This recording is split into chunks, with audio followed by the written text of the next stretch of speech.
मोरे घर पनिया पिलाई दी है जान गे कखन ओढ़ाई दी है टूटत ही जब प्राण गे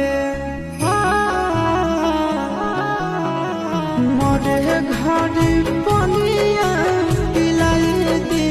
है जान गे कखन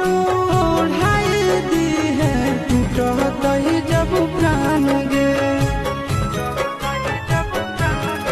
हगे हमारा से तोरा जाती प्यार होता भेंट सक छात कर लगे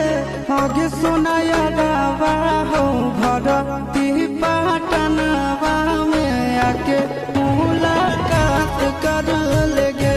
हगे सुनाया रावा हो भरती